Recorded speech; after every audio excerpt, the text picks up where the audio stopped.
The air over Musutafu ripped open without warning. 1 second, the sky was normal. The next, a thin white crack spread above the street. Wind rushed down. People looked up.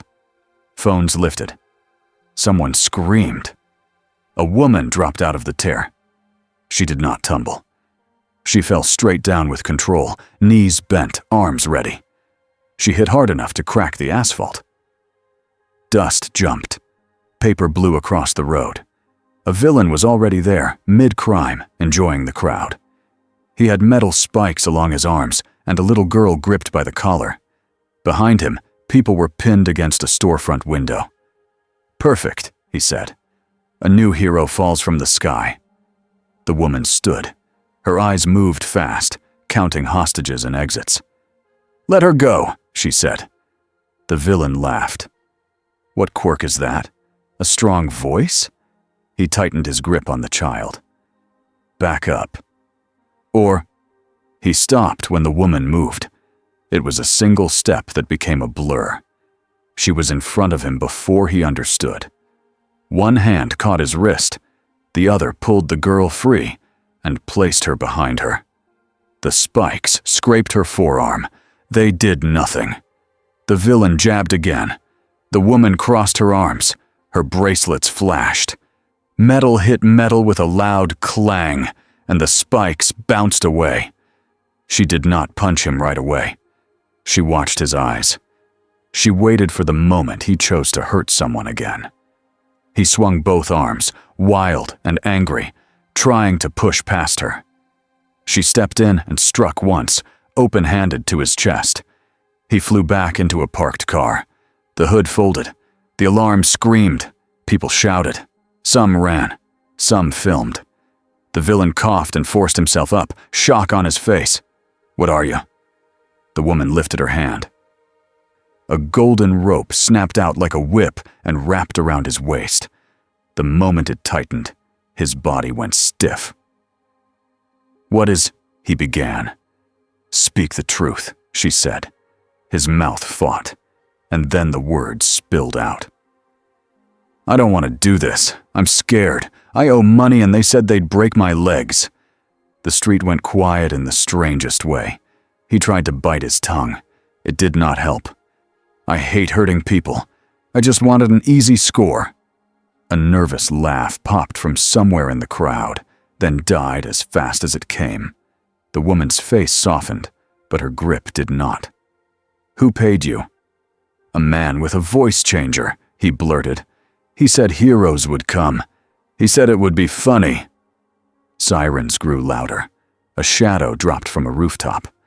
Shota Aizawa landed in a low crouch, scarf already moving. Behind him, hawks came down with feathers spread wide to keep civilians back. Aizawa's eyes flicked from the villain to the glowing rope to the woman. "Unknown hero," he said. "State your name and quirk." The woman turned, calm, not lowering her guard. "I am Diana," she said. "I have no wish to fight you." Hawks's smile stayed camera-ready. "First name only." "Bold." Aizawa's eyes reddened. He used erasure on instinct. Nothing changed. The rope stayed bright. The woman's strength did not dip. Even her breathing stayed steady. Aizawa's scarf snapped forward to test her arm. It wrapped and pulled. She did not move. Hawk's feathers lifted, ready, even as he kept his tone light. "Okay, that's new." Aizawa stared harder. "You're not reacting like a quirk user." Diana looked past them at the crowd of faces and phones. Then she asked a question that made the air feel heavier. "Who," she said, "gave you the right to call yourselves heroes?" Aizawa's scarf tightened by a small, sharp amount, and somewhere far away, a man with too many plans watched the clip begin to spread. Aizawa did not let the crowd get any closer. His scarf stayed wrapped around the woman's arm as he guided her to the side of the street, away from phones and shouting. It was not a friendly escort. It was a safety line. Hawks's feathers formed a loose wall, steering people back without hurting them. The villain, still bound in the glowing rope, sat on the ground and shook. Every few seconds, he tried to speak and then stopped, like he had learned that talking made him tell the truth. Aizawa glanced at the rope again. It looked like light, but it held like steel. "Release him," Aizawa said. "I will," the woman answered, "after your people take him." "You don't get to set terms," Aizawa said, and he meant it. The woman's eyes stayed steady. "Then tell me your terms. Clearly." That was the first time Aizawa felt the strange push in the conversation. Not pressure, not fear, something else.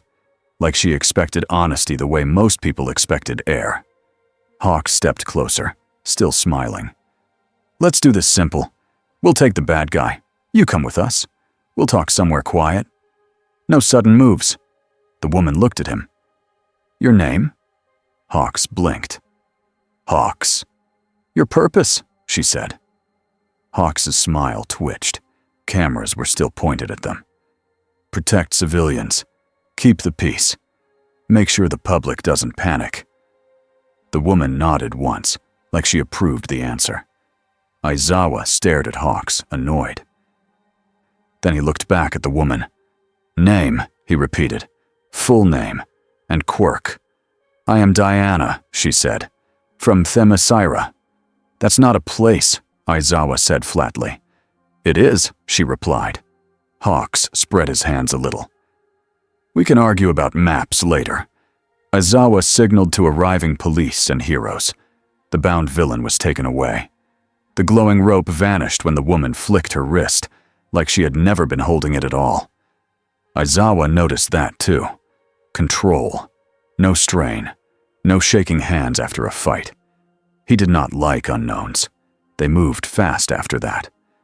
Hawks guided them through side streets and onto a hero transport. Aizawa sat across from Diana with his arms crossed, watching her like she might explode. She did not. She looked out the window. She watched people. She watched signs. She watched the big hero billboards with smiles and catchphrases. "What is that?" she asked, pointing. Hawks glanced. "Advertisement. That's how hero agencies get work." Diana's brow furrowed. "You sell heroism." Hawks lifted one shoulder. "We get paid. People want to know who to call." Aizawa cut in. "Stop talking like this is a tour." Hawks sighed. "You're right, sorry. Habit." Diana turned back to Aizawa. "Your name?" "Aizawa," he said. "Your purpose?" she asked again. Aizawa's jaw tightened. "Protect students. Stop villains." Diana nodded. "Good." The transport arrived at UA High School under extra security. Gates closed behind them. Teachers and staff waited, tense. A few students were kept inside, but curiosity pressed against windows like heat. Principal Nezu stood in front. Small body, bright eyes. Smile too friendly for the situation. "Welcome," Nezu said, bowing politely. "I am Nezu. Thank you for protecting civilians in our city." Diana returned the bow without hesitation, like she recognized manners in any world. "Thank you for receiving me." Nezu's eyes moved to Aizawa. "Any injuries?" "None," Aizawa said. "That's part of the problem." Nezu's smile widened by a hair. "Yes, I suppose it is." They did not put Diana in a cell. They put her in a training room that could be locked from the outside, with thick walls and open space. It was a compromise. Comfort with caution. Aizawa stayed near the door. Nezu walked in with a clipboard. "We will ask questions," Nezu said. "We will also do simple tests, not to insult you, to understand you." Diana looked around. "I agree. If your people are safe." Nezu nodded. "Then we begin with names. Origins and intent." Diana did not hide her intent. "I protect the innocent. I stop those who harm them." Nezu tapped the clipboard. "And your power source? Quirk? Technology? Something else?" I was born as I am, Diana said. Trained as I am. Blessed, some would say. Aizawa's eyes narrowed. Blessed by what? Diana's gaze did not flinch. By gods. Silence dropped like a weight. Nezu's pen paused in midair. Then he resumed, writing like he had just heard a student say they liked spicy food. All right, Nezu said calmly. We will not assume. We will observe. The tests were careful. No needles at first. No cages. Just questions and controlled movement. Diana lifted a heavy training block with one hand, like it was a backpack. She set it down gently, not even scuffing the floor. She ran a short track. The sensors tried to measure her speed and failed to keep up. Nezu switched to slower sampling, then stopped. We are not equipped for that, he admitted, still smiling. Aizawa watched, eyes tired but sharp. He tried erasure again during a test, just to be sure. Nothing.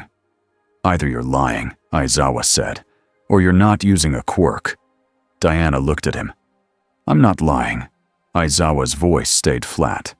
Prove it. Diana held out her hand. Your truth, then. You first. Aizawa blinked once. He hated being pushed into a corner by a stranger. He hated it more because it was not force. It was expectation. Nezu stepped in smoothly. Perhaps later. For now, we can continue without rope-based truth methods. Diana lowered her hand. As you wish. Nezu tried softer questions. What do you want right now? A way home, Diana said. And until then, I want to know your rules. That is fair, Nezu said. Aizawa spoke. Our rule is simple. You don't act as a hero here without permission. Diana tilted her head. Permission from whom? From the Hero Public Safety Commission, Nezu said. Diana's expression shifted. Not anger. Something closer to concern. A government body decides who is allowed to save someone? Hawks, who had joined them quietly, answered with the smooth tone of a man used to press rooms. It's for order, training, safety, accountability. Diana's eyes went to him. And if a child is in danger, and the commission has not approved you yet? Hawks's smile thinned. Then we still save the child. Diana nodded once. Then the rule is not real. The duty is. Aizawa looked away, jaw tight. He did not like the way she cut through things. Nezu guided the conversation back. You said Themyscira. Is it a nation? An island? A hidden place? It is an island, Diana said. It is protected. It does not welcome all visitors. Aizawa's eyes sharpened. So you come from a closed society with advanced power and unknown weapons. Diana's lips pressed together. I come from a people who were hunted. We learned caution. Nezu watched her. And your title. In our world, names matter. Diana hesitated for the first time. Not fear. More like choice. I have many names, she said. Here. I will be Diana. Aizawa accepted that for now, but he filed it away. People who hid titles did it for a reason. After the tests, Nezu offered water. Diana drank. She did not look tired. Not even after the street fight. That did not make Aizawa feel better. It made him feel worse. They moved her to a guest room in a secure staff area. It was plain. Clean. A bed, a table, a window. No hero posters. No cameras inside. A guard outside. All Might wants to meet you, Nezu said, gentle. Diana's eyes softened, just a little. The tall man with the smile. I saw him on the billboards. Hawks chuckled. That's him. Aizawa's tone cut in. He's not a billboard. He's our top hero. Diana looked at Aizawa. Then tell him to speak to me as a man, not an image. Aizawa didn't answer. All Might arrived without fanfare. No dramatic entrance. No cameras. Just a tall man in a suit. shoulders squared, eyes kind and tired, in a way Diana recognized. He bowed. "Thank you for helping my people." Diana stood and returned the bow. "Thank you for meeting me." All Might smiled. "You asked an important question out there." "Which one?" Diana asked. He laughed softly. "The one about who has the right to be a hero." Diana stepped closer, voice low. "In my world, the right comes from duty, not from permission." All Might's smile faded into something serious. "Here, we built a system. It helps in some ways. It hurts in others. I won't pretend it's perfect." Diana studied him. "You believe that?" "I do," All Might said. "I can feel when someone's words match their heart. I think you can too, in your own way." Diana did not deny it. "Then speak plainly. Are you afraid of me?" All Might blinked. Then he did what heroes rarely did on camera. He answered honestly. "I'm cautious," he said, "because I have seen power hurt people when it loses control. But I am not afraid of you as a person." Diana nodded. "Good." Aizawa, still in the doorway, watched All Might with a frown. He trusted All Might's heart. He did not trust the world around All Might's heart. All Might continued. "We will try to help you. We will also try to keep everyone safe. That includes you." Diana looked down at her hands. "In my world, when a stranger arrives with power, they are tested. Not with cages, with character." All Might's voice softened. "Then let us test character together." Not long after, the commission arrived. They did not come in uniforms. They came in clean suits with calm eyes and quiet voices. 2 guards stayed outside. The air felt like paperwork. Aizawa stood beside Nezu. Hawks leaned against the wall, pretending to be relaxed while listening to every word. Diana stood in front of them like a soldier at attention. A woman from the commission spoke first. "We appreciate your assistance earlier today, Diana." Diana waited. "We need to establish your legal status," the woman continued. "You used force in public. You displayed an unknown ability. You are, at this moment, unlicensed." Diana's eyes narrowed. "Unlicensed to save a child." The man beside the woman smiled like that line did not matter. "We are not accusing you.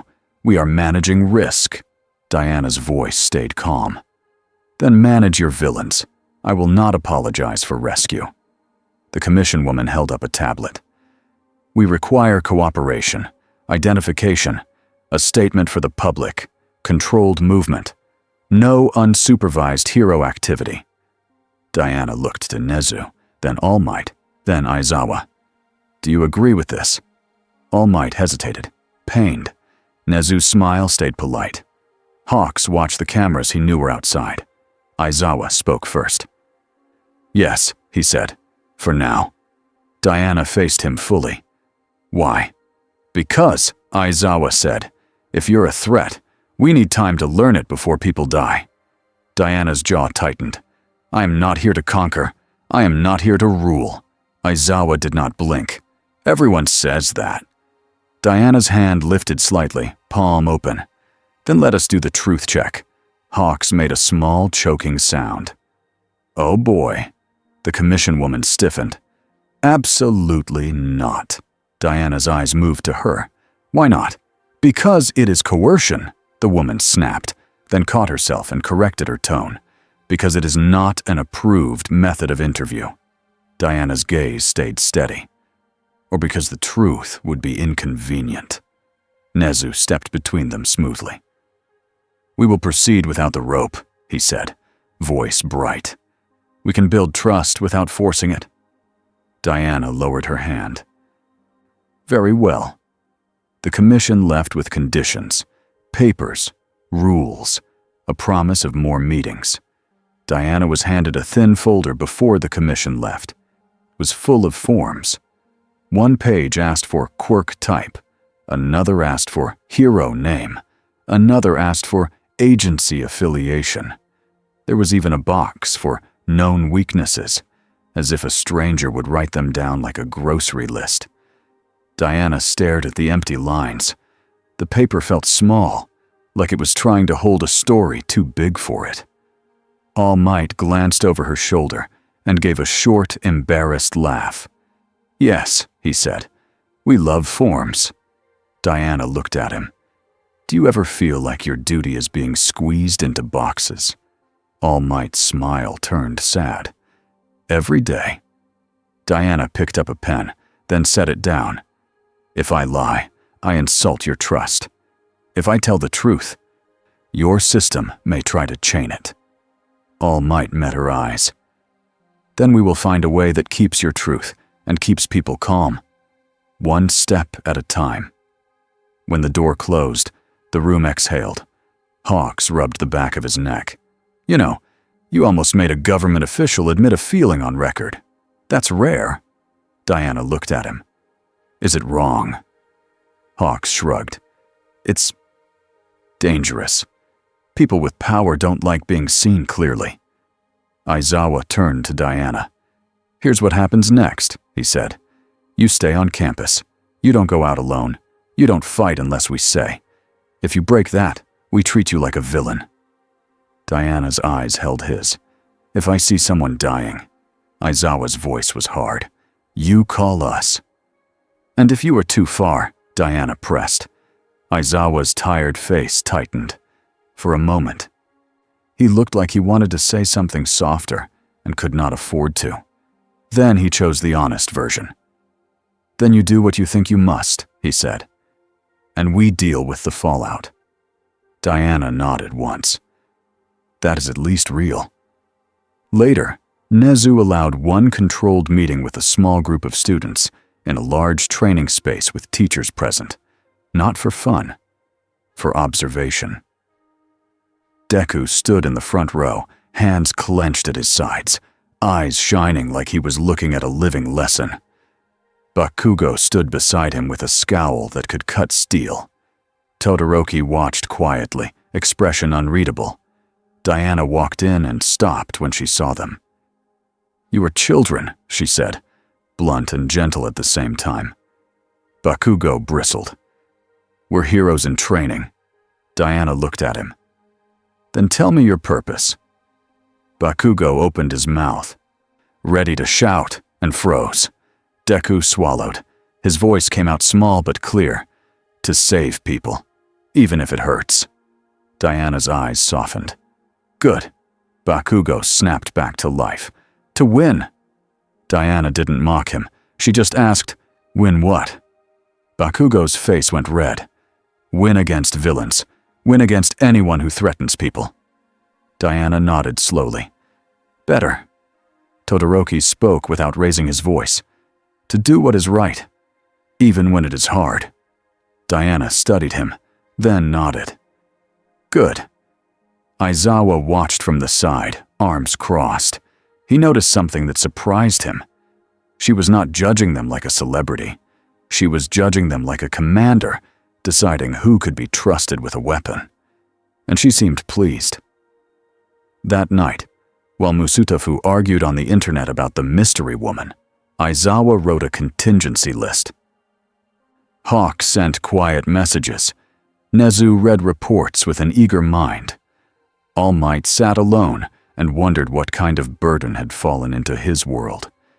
And in a hidden place where light did not reach, a man listened to the video again and again, not the fight, the question.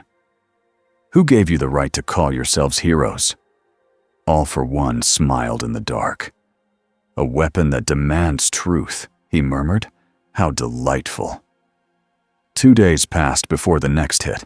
It started like a normal morning on campus. Too normal. Aizawa watched Diana from the edge of Training Ground Gamma, while students ran rescue drills. She did not shout. She did not pose. She corrected small things with quick, clear words. Where to stand. When to move. When to wait. How to carry an injured person without twisting their spine. She was strict, but not cruel. and the students listened in a way Aizawa did not expect. Bakugo listened the least. He listened just enough to prove he was not ignoring her. Then he tried to do everything faster. Diana stopped him with one hand to the chest. Not hard, just firm. "Speed without control is how you kill the person you were saving," she said. Bakugo's eyes flared. "I won't—" "Truth," Diana said. "Simple." Bakugo froze like the word had weight. Aizawa watched him grit his teeth and force the answer out anyway. "I hate being told what to do." Diana nodded. "Good. Now train." Deku stared at her, like he was watching a legend walk through a textbook. He wrote notes when he thought nobody saw. Hawks arrived mid-drill with his phone pressed to his ear, smile gone. Aizawa knew that look. Hawks walked straight to Nezu and All Might. His voice stayed low. But Aizawa's ears caught enough. "Big incident downtown," Hawks said. "Multiple reports, not random, coordinated." All Might's posture tightened.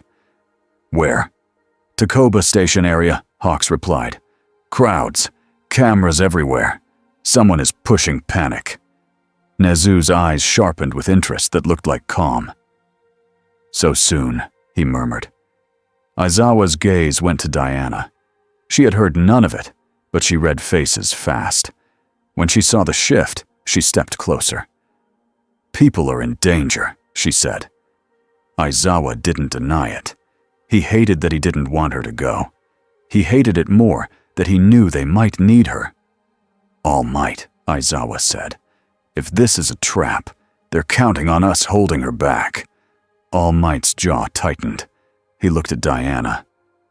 "If you come," he said carefully, "you follow our calls. You focus on rescue. We handle arrests." Diana's eyes held his.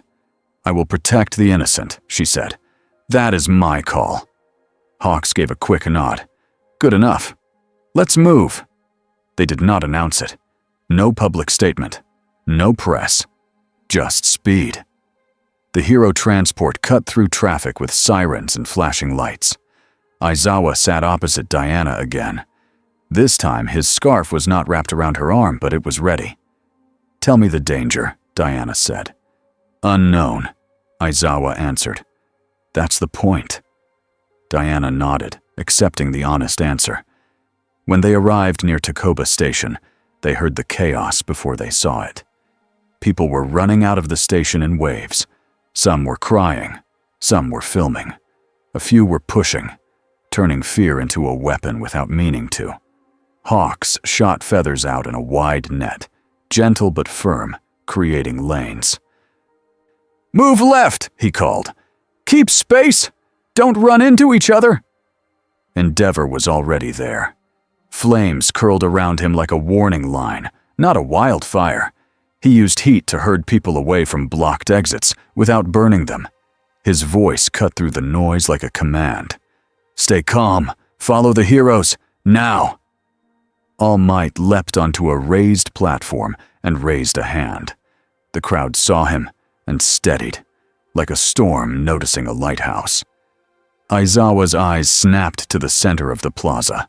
A black shape stood there. At first it looked like a man in a suit. Then it moved, and the illusion broke. The arms were too thick. The neck was wrong. The face was a stitched mask of muscle and scars. A Nomu. Not the slow kind that stumbled. This one stood still like it was waiting, head slightly tilted, as if listening to instructions only it could hear. Around it, smaller villains were scattered through the crowd. Some threw smoke canisters. Some had sound devices strapped to their chests, blasting sharp tones that made people panic. One had sticky foam bombs, firing blobs that glued shoes to pavement. Aizawa's eyes hardened. This is planned. Diana looked at the Nomu and felt the simple truth in her body. It was built to fight. It was built to keep fighting. "Rescue first," All Might said. Then the Nomu moved. It did not charge All Might. It leapt. Straight up. It hit the side of a tall sign tower and kicked off, launching itself across the plaza toward the station roof. It slammed into the support beams with both fists. Metal screamed. Bolts snapped. A section of roof began to slide. Diana was already moving. She rose into the air, fast and clean, and caught the falling roof section with both hands. The weight would have crushed a bus. Her arms did not tremble. From below, Deku's mouth fell open. It wasn't just strength, it was control. The way she caught it without letting it swing. The way she shifted her grip so the sharp edge didn't slice down into the crowd. "Clear the area!" Diana called. Her voice was not a scream, but it cut through noise anyway. Hawk's feathers redirected people out from under the shadow. Endeavor burned away foam traps so civilians could move. All Might smashed a chunk of fallen metal into smaller pieces, careful to send debris away from people. Aizawa locked eyes on the villains with sound devices. His eyes reddened. The devices kept blaring, but the quirks behind them shut down. 2 villains stumbled and fell. Hands clamped to their heads as if their own bodies betrayed them. Diana lowered the roof section slowly. She set it down like a giant, dangerous blanket, not like scrap. Then she turned toward the Nomu. The Nomu landed in front of her. Its feet cracked the tiles. It stared at her, mouth open in a permanent grin. Then it swung. The punch hit Diana's crossed bracelets and sent a shockwave across the plaza. Windows rattled. People screamed again. Diana did not slide. Her boots stayed planted. She stepped forward into the force and shoved back with both hands. The Nomu skidded, gouging lines in the ground. It caught itself and sprang again, faster than its size should allow. Deku watched from behind a barrier Hawks made with feathers. His hands shook. He could feel One for All buzzing in his limbs, wanting to help. He could also hear All Might's voice in his head. "Don't rush in." But then he saw a little boy stuck in foam near the station steps, eyes wide, parents held back by the crowd. Deku moved before he finished thinking. He vaulted the barrier, sprinted, and tried to pull the boy free. The foam held like glue. Deku yanked harder, and pain shot up his arm. Too much force would rip the child's shoulder. "Deku!" All Might shouted, sharp with fear. Deku grit his teeth. He changed his grip, tried to peel the foam away in small pieces. A shadow fell over him. Diana landed beside him, close enough that he could smell dust and clean metal. She did not look angry. She looked focused. "Slow," she said. She placed 2 fingers on the foam and pressed. It cracked in a clean line, like she had found the weak point. She peeled it away without pulling the boy's arm at all. The child stumbled free, sobbing. Diana lifted him easily and handed him to a stunned parent, who had finally reached the edge of Hawks's lanes. Deku stared up at her. I was trying." "I saw," Diana said. "Your heart is good. Your body must learn patience." Deku's cheeks burned. "Yes, ma'am." The Nomu roared and smashed a fist into the ground, sending broken tiles up like shrapnel. Diana snapped her bracelets again. The fragments pinged off metal and fell harmlessly. Endeavor shot a line of flame to cut off a group of villains trying to escape into the station. "No running!" he barked. Aizawa lunged forward, scarf whipping out. He aimed for the Nomu's neck. If it had a quirk, erasure might help. If it didn't, the scarf could still choke, still bind. The scarf wrapped. The Nomu grabbed it, muscles swelling. It yanked, dragging Aizawa a half step. Diana saw it and moved. She caught the scarf near Aizawa's hands and anchored it with her grip. Now the Nomu was pulling against her. Its legs dug in. The ground cracked under its feet. The plaza trembled. Diana's eyes narrowed. Enough. She stepped forward, still holding the scarf, and slammed her shoulder into the Nomu's chest. The impact sounded like a truck hitting a wall. The Nomu flew backward across the plaza and crashed through a set of stairs leading down to an underground entrance. Concrete exploded. Dust billowed. For one breath, it looked over. Then the Nomu stood up inside the dust. Regeneration. Shock absorption.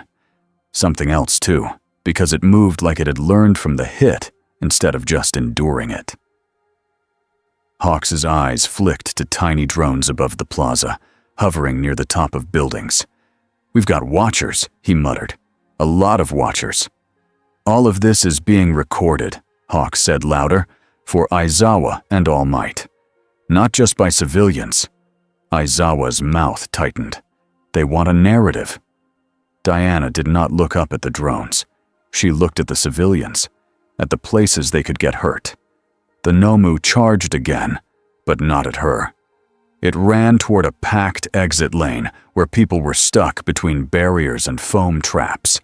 It lifted both arms to slam down and create another stampede.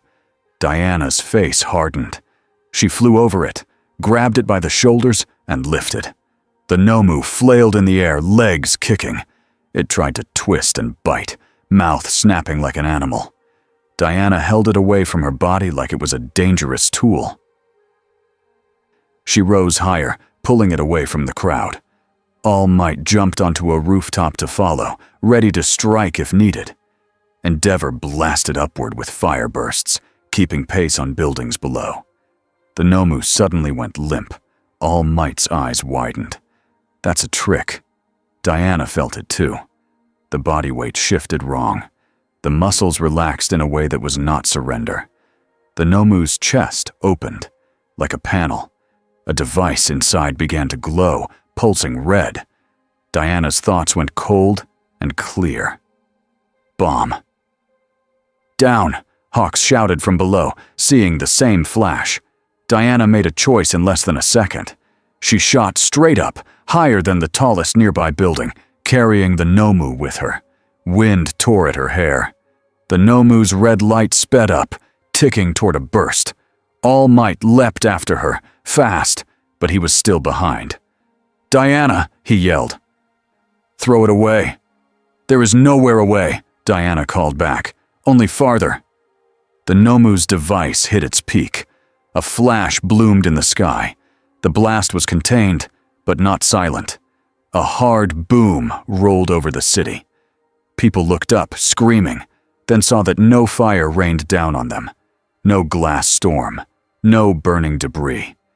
Because Diana held the Nomu tight and turned her body so the blast pushed into her, not into the city. The shockwave shoved her back through the air. Her teeth clenched. Pain sparked through her arms, but her grip did not break. When the light faded, the Nomu was gone. Only fragments remained, smoking, falling like black snow. Diana caught the largest pieces and threw them into an empty construction pit far away, where they slammed into dirt instead of streets. She landed hard on a rooftop, knees bending to absorb force. The tiles cracked under her boots. All Might landed beside her, breathing hard. He stared at her, eyes wide with respect and worry. "You took that," he said. Diana looked at her forearms. The bracelets were scorched. Her skin was unbroken. "I have taken worse," she said, and it was not a boast. It was just a fact. Below them, the plaza was still chaos, but it was controlled now. Hawks' lanes held. Endeavor's flames kept people back. Aizawa and other pros gathered villains whose quirks had been cut off. Then a swirl of dark mist rolled across the edge of the plaza. Aizawa's head snapped up. His eyes reddened at once. The mist formed a tall figure with a calm, polite voice. "How troubling," it said. Diana felt something wrong about it. Not evil in the way a monster was evil. More like a doorway wearing clothes. Hawks muttered. "Warp?" All Might's posture tightened. "Kurogiri." The mist figure bowed slightly, as if they were at a party. "We came to deliver a message," it said. Aizawa lunged, scarf whipping, but the mist slid around the attack like it wasn't solid. A small group of villains near the edge vanished into the fog, pulled away before cuffs could close. Kurogiri's voice stayed calm. "Our master thanks you for the demonstration." Diana's eyes narrowed. "Master." The mist figure turned its head toward the rooftop where Diana stood, as if it could see her through distance and smoke. "Yes," Kurogiri said. "A new piece has entered the board." Then the mist folded in on itself and vanished. The remaining villains were arrested, but the feeling did not leave. Back at the station, civilians pointed at the sky and shouted about the explosion. Cameras replayed Diana lifting the Nomu and taking the blast again and again. The clip spread faster than any hero could stop. On one channel, the headline read, "Mystery Hero Caused Massive Sky Blast." On another, "Unknown Power Saves Thousands." On the loudest feeds online, "Is this a foreign weapon? Is UA hiding a god?" The commission arrived before the dust fully settled. A suit stepped into the plaza, eyes cold. "She took an explosive device into the air over a populated city," he said, voice clipped. "That was unsanctioned." Hawks stared at him. "If she didn't, that bomb goes off in the crowd." The suit did not blink. "We will address it internally." Aizawa's hands clenched. All Might's face tightened with that familiar pain, the pain of being a hero inside a system that did not always act like a hero. Diana landed among them, calm again, as if she had not just held an explosion against her own body. She looked at the commission man. "Say the truth," she said. The man stiffened. "Excuse me?" "Say it," Diana repeated. "You are not angry because I endangered the public. You are angry because you did not control the story." Hawks made a quiet sound, like a laugh, trying not to be a laugh. The commission man's eyes flicked to the cameras and drones. He did not answer. Diana let the silence speak for him. That night, Musutafu slept under a city-wide argument. Some people prayed to the Golden Rope hero. Some people feared her. Some demanded she be registered, tagged, tracked. And in the dark, All for One listened to the reports. He did not care that the Nomu was gone. It had done its job. He had seen her choices. He had seen her priorities. He had seen the way the government looked at her like a problem, not a person. All for One smiled. "Good," he whispered. "Now we stop trying to beat her. Now we try to aim her." Musutafu did not calm down after the sky blast. It got louder. By the next morning, every screen had the same looping clip, a dark shape in Diana's hands, a red glow, her shooting upward like a missile, the flash in the clouds, the way she came down without falling apart. Some people called her a savior, some called her a weapon, some called her a problem that UA was hiding. Hawks watched it all from a quiet corner of a meeting room, arms folded, one knee bouncing once and then stopping. He kept his face relaxed because that was his job. But inside, his thoughts moved fast. The worst part was not the video. The worst part was the talking that came after. A news host smiled too wide and said, "Is the hero system ready for powers like this?" Another host frowned and said, "Should we trust someone who refuses to register?" A third one said the quiet fear out loud. "What if she is not human?" Hawks looked at the phone on the table, where the Hero Public Safety Commission's emergency notice blinked again. 10 minutes, the commission aide said. "They're on their way." Aizawa sat with his elbows on his knees, eyes half-lidded, like he had not slept. That was normal. What wasn't normal was how still he held himself. He was tense in a way Hawks only saw when students were at risk. All Might stood near the window. He was in his thin form now, shoulders narrow, posture forced upright by habit and will. He watched the campus gates like he could see danger coming down the road. Nezu sat at the head of the table, tea in hand, smile polite. His eyes did not match the smile. His eyes were bright, calculating, hungry for patterns. Diana stood near the far wall, hands behind her back. She looked like she was waiting for a council of war. She wore the same outfit as yesterday, clean again, as if dirt simply did not dare stick to her. Hawks tried to read her the way he read everybody. He could not find the usual cracks. She did not fidget. She did not look around for exits. She did not try to charm anyone. She just waited. The door opened. 2 commission officials entered with 2 guards. No raised voices, no shouting. Just the soft, sharp sound of power walking into a room. The lead official was a woman with clipped hair and calm eyes. She did not introduce herself. In her world, she did not have to. "Diana," she said, like naming a file. "We need to talk." Diana met her gaze. "Then speak." The official sat. "Your actions at Takoba Station were not authorized." All Might took a step forward. "If she didn't." The official lifted a hand. Not rude, just final. "Symbol of peace. We understand the outcome. We do not approve the method."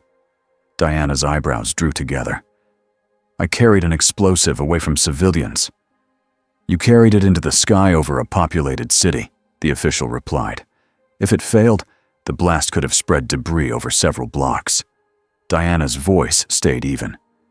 "If I did nothing, the blast would have happened inside the crowd."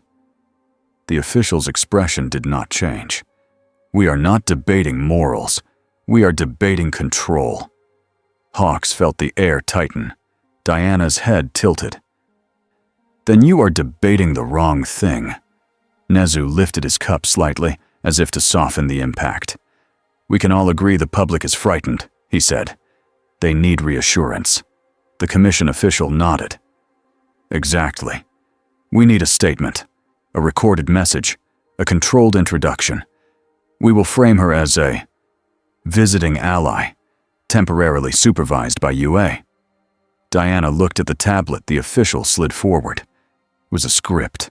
It had friendly words, simple words, the kind that made people calm because they sounded safe.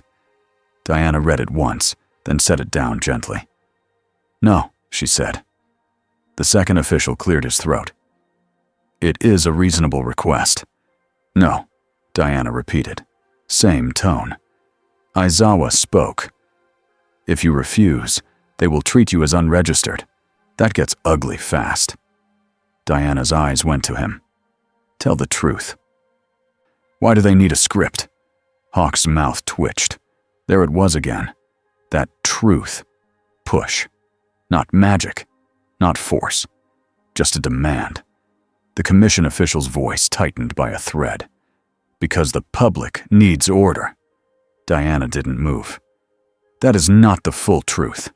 The official's eyes sharpened. "Excuse me." Diana's gaze held steady. "The full truth is that you fear what you cannot predict. You fear what you cannot punish." The second official leaned forward.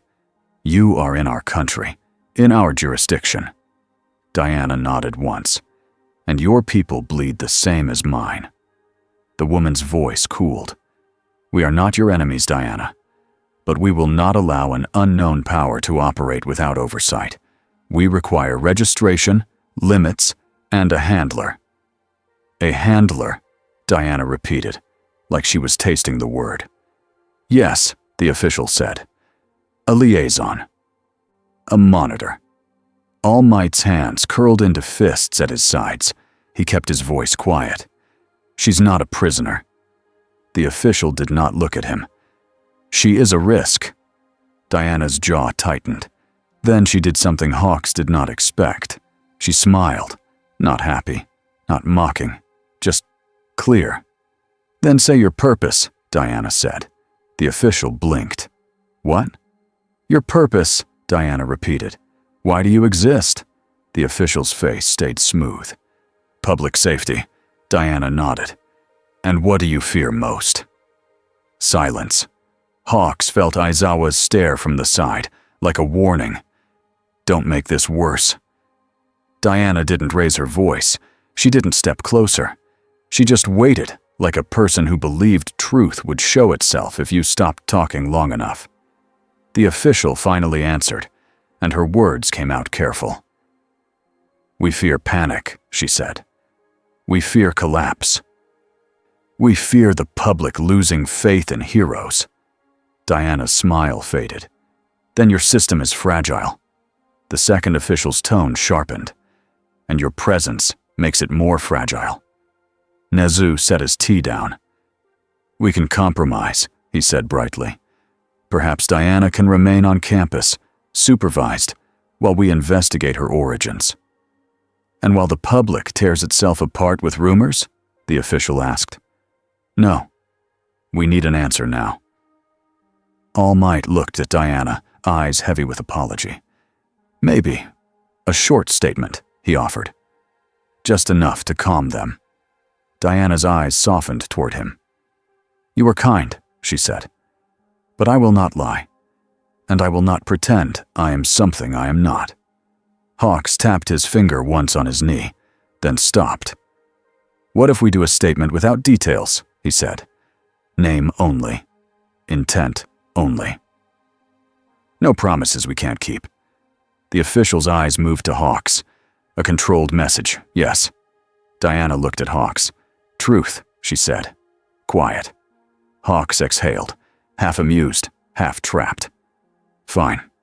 Truth is, if you say nothing, the loudest people will make up everything, and then someone will try to shoot you on live TV."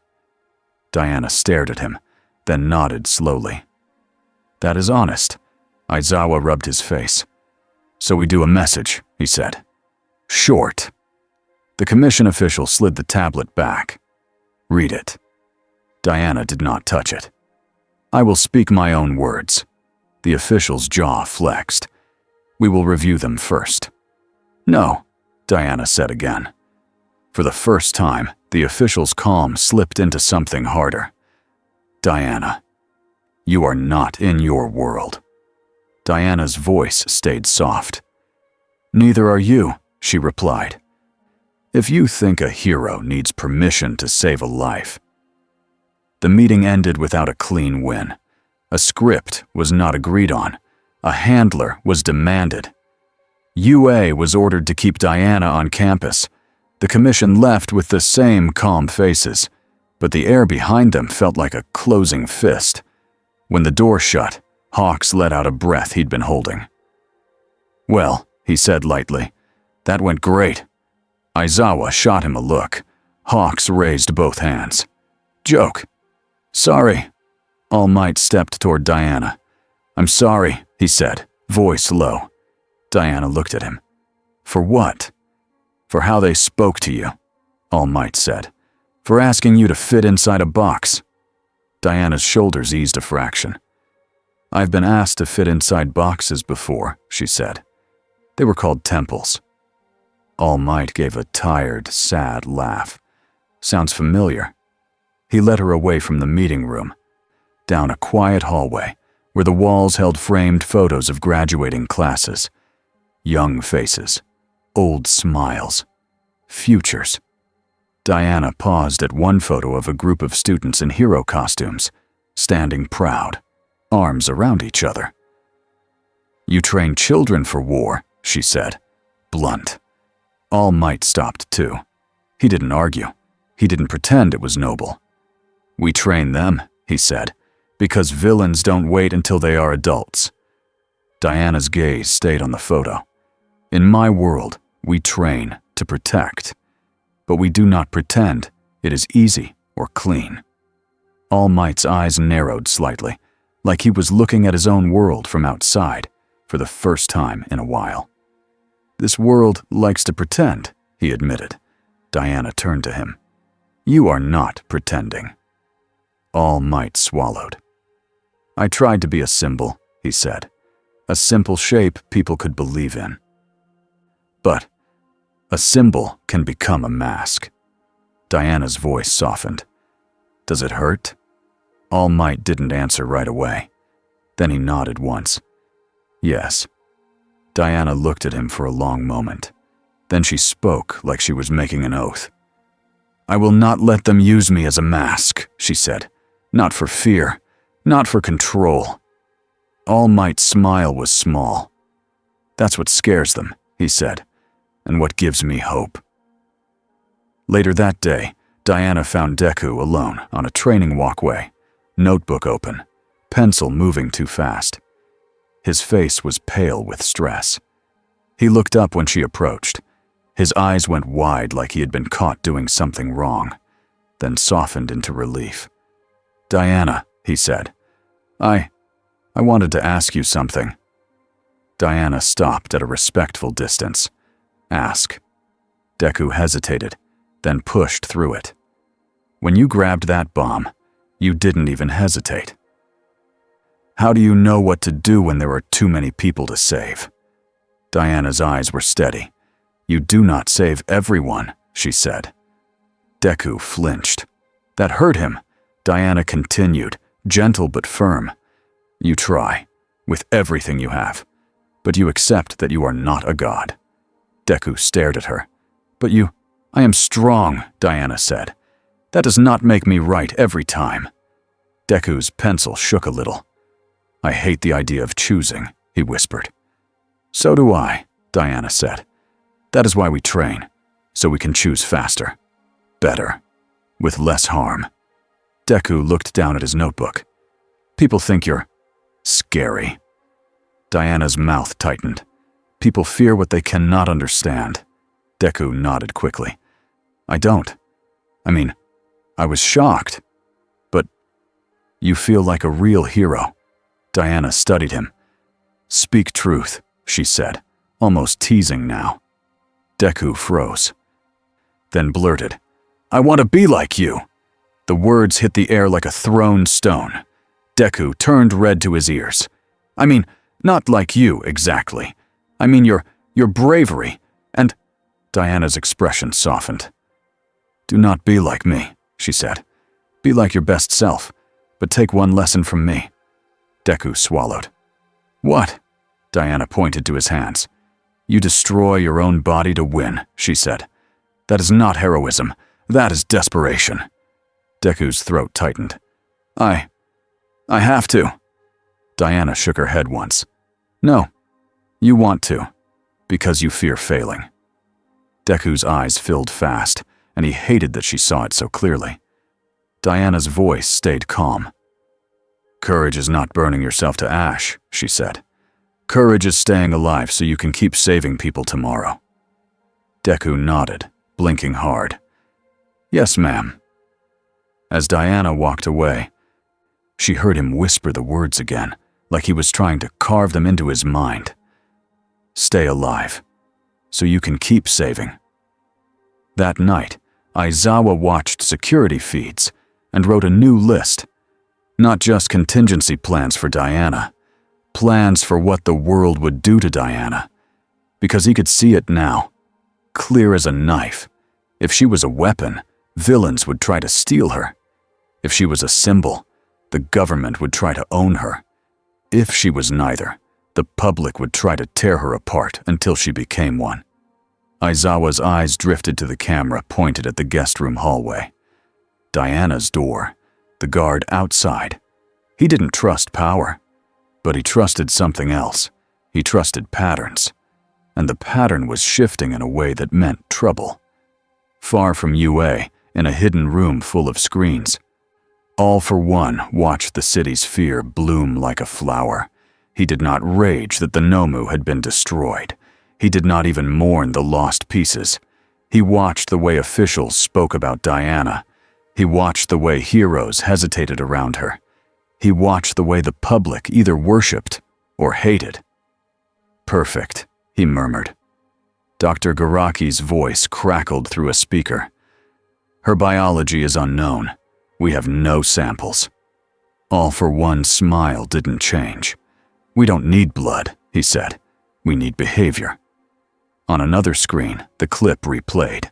Diana saying, "Speak the truth." All for One tapped the frame with one finger. "She's not weak," he said. "So we will stop trying to crush her." Garaki made a soft sound of irritation. "Then what?" All for One's eyes gleamed. "We aim her." He switched screens. A map of Musutafu lit up with marked points. Train stations, hospitals, schools, shelters. "Diana will always choose rescue," All for One said. "So we will give her rescue." Garaki's voice lowered. "A trap." "A lesson," All for One corrected. "For the world." He leaned back, fingers steepled. "We will make her break their rules," he said softly. "And then, we will watch them punish her for being good." On the darkest screen, Kurogiri stood in a quiet hallway, mist shifting gently. "All for the plan," Kurogiri said. All for One's smile widened. "Begin." By morning, the city had a new rumor. Not just that UA was hiding Diana, but that Diana was already acting like she was above the law. The rumor wasn't fully true. That was the point. And somewhere in Musutafu, a crisis began moving into place, like pieces sliding across a board. It would be loud. It would be public. And it would demand a choice. The first time Diana asked the students to take an oath, half of them thought it was a joke. They were gathered in a training space with padded floors and rescue dummies. Aizawa stood with arms crossed, expression flat. Cementos and a few other staff watched from the sides. All Might stood behind the students, quiet and proud and worried. Diana faced the class with a calm, serious posture. "Before you fight," she said, "you must know what you are." Bakugo rolled his eyes. He didn't even try to hide it. Deku sat up straight so hard his spine looked like it hurt. Todoroki watched like he was listening to a judge. Diana continued. "In my home, a warrior does not speak of heroism as a brand. A warrior speaks of duty." A student raised a hand, nervous. "Is this like a hero slogan?" Diana looked at him. "No," she said simply. "It is a promise you keep when no one is watching." Aizawa's eyes narrowed slightly. He liked that part, even if he hated admitting it. Diana walked down the line of students. "Say your purpose," she told them, one by one. Some answered quickly. "To save people," Deku said. "To protect," Ida said, voice stiff with seriousness. "To be the best hero," someone else said, and Diana nodded, but didn't smile. Then she reached Bakugo. He stared back at her, daring her to try. Diana didn't raise her voice. "Purpose," she said. Bakugo clenched his jaw. "To win," he snapped. Diana held his gaze. "Truth," she said. Bakugo's nostrils flared. He hated the word because it made him feel seen. "To win so nobody can touch my people," he blurted, like it was forced out of him. The room went quiet. Bakugo's eyes widened like he'd just been hit. Diana nodded once. "Better," she said. "Now we can train." Aizawa blinked slowly, surprised despite himself. Hawks, watching from the doorway, pressed a knuckle to his mouth to hide a grin. The training was not flashy. It was hard in a different way. Diana made them practice rescue carries again and again until their arms shook. She made them practice pulling people away from danger without breaking bones. She made them practice choosing, one person now, then the next. Every time someone rushed, she stopped them. "Control," she said.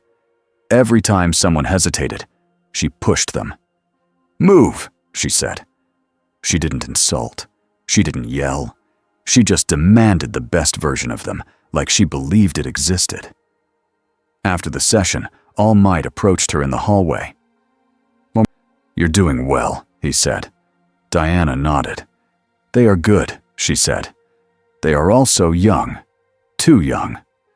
All Might's smile faded. "I know." Diana's eyes drifted toward a window. Beyond it, the city spread out, bright and busy. Somewhere out there, people were arguing about her like she was a storm coming. "I want to visit the wounded," Diana said. All Might's posture tightened. "The hospitals." "Yes," Diana said. I want to see the people hurt at Tacoba Station. I want to speak to them. All Might hesitated. He knew the commission would hate that. Cameras would chase her. Rumors would grow. But Diana's request was not about fame. It was about responsibility. I'll arrange it, All Might said carefully. Quietly. They tried. The commission said no. Not in an angry way. In a smooth way. In a this is policy way. It was Hawks who delivered it, phone still in hand, face tense. They say it's a security risk, Hawks told Diana. Too many cameras, too many unknowns. Diana's eyes narrowed. Truth, she said. Hawks sighed. Truth is they don't want you seen doing human things, he admitted. They want you seen as a controlled concept. Diana's jaw set. Aizawa spoke from behind Hawks. If you go out, he said, they will call it unauthorized. They will use it. Diana looked at him. If I do not go out, she replied, they will still use it. Aizawa didn't argue. He couldn't. Diana's gaze moved to the campus gates in the distance. Then I will go, she said. All Might stepped in fast. Not alone, he said. Please. Diana looked at him. The request mattered because it came from care, not control. Very well, she said. Not alone. Hawks lifted a hand. I'll take point, he offered quickly. I can keep it quiet better than most. Aizawa's eyes narrowed. You're not bringing her into a trap. Hawks gave a short, humorless laugh. Buddy, the whole city is a trap right now. They left in an unmarked car. No sirens, no hero logos. Hawks wore a cap pulled low. Diana wore a plain coat over her armor. It looked almost funny, like someone had tried to hide a lion with a blanket. The hospital was tense but running. Nurses moved fast. Security watched doors. A few people recognized Hawks anyway, because Hawks was hard to hide even when he tried. Diana moved through the halls like a soldier visiting wounded friends. She spoke quietly. She asked names. She asked what they needed. She apologized for pain she didn't cause, because she believed a protector always carried part of the burden. Hawks watched her from a step behind, and for the first time, he felt his usual PR brain go quiet. This wasn't a performance. It was real. A child with a bandaged arm looked up at Diana and whispered, "Are you a hero?" Diana knelt so she was eye level. "I'm trying to be," she said. The child frowned. "But you don't have a hero name." Diana's mouth softened. "Names are easy," she said. "Choices are hard." The child nodded like that made sense, then asked, "Can you make my dad stop lying?" Hawks almost choked. Diana blinked once. "Lying about what?" she asked gently. The child pointed to the door, where a father stood with a stiff smile and wet eyes, pretending he wasn't terrified. Diana stood and walked to the father. She didn't pull a rope. She didn't force anything. She just said softly, "Speak truth." The father's shoulders sagged. "I'm scared," he whispered. "I'm trying not to show it." Diana nodded. "Fear is not shame," she said. "Leaving your child alone is shame. You are here. That is courage." The father started crying, quiet and ugly and real. Hawks turned his face away, swallowing. Then his phone buzzed. 1 message, then 10. His smile died. He read fast, and his body went cold. "Diana," Hawks said, voice low. "We show up on the news in 3 minutes." Diana turned. "How?" Hawks showed her the screen. A shaky live stream.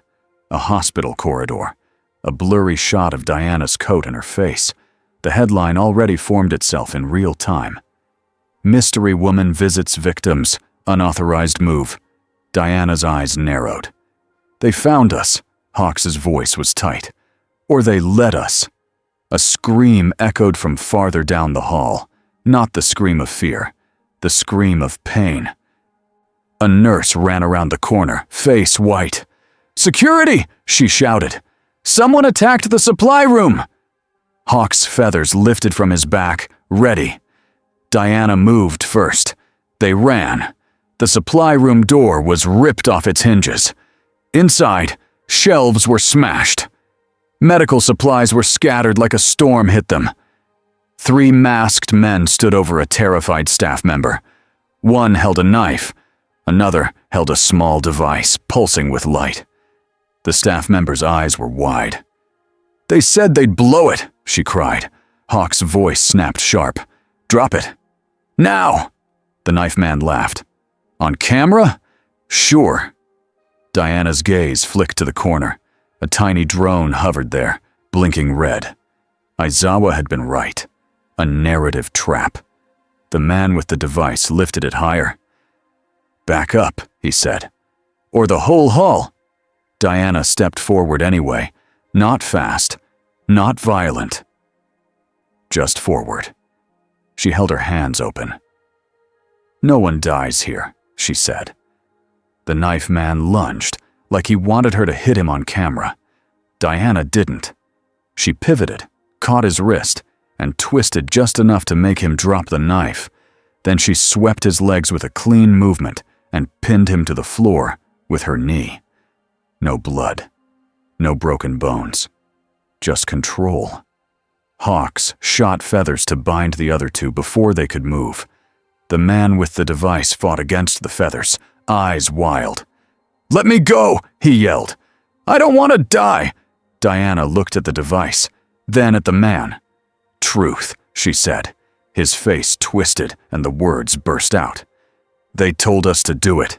They told us to do it here because you'd show up. They said you'd lose your temper and everyone would hate you." Hawks went still. The staff member stared like she couldn't believe what she heard. Diana's jaw tightened, but her voice stayed calm. "Who told you?" The man choked on the words. "A broker. Black market support gear. He said heroes would protect us if we played our role." Hawks's feathers tightened. "Names," Hawks demanded. The man shook, then spat it out. "I don't know his name. He wears a smiling mask." Diana's eyes went cold.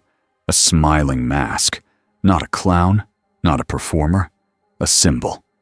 Hawks understood what that meant in Musutafu's underworld. Someone who sold villain work like a service.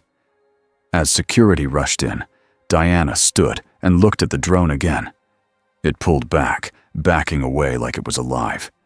Then it shot down the hallway and disappeared into a vent. Hawk swore under his breath.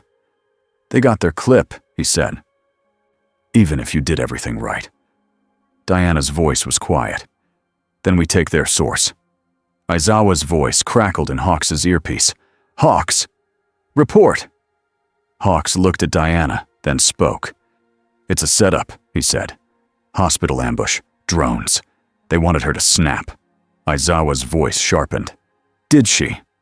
Hawks glanced at Diana. "No," he said. "She was perfect." Aizawa paused for half a second, then said, "That's what scares me." Diana heard only Hawks's side, but she understood enough.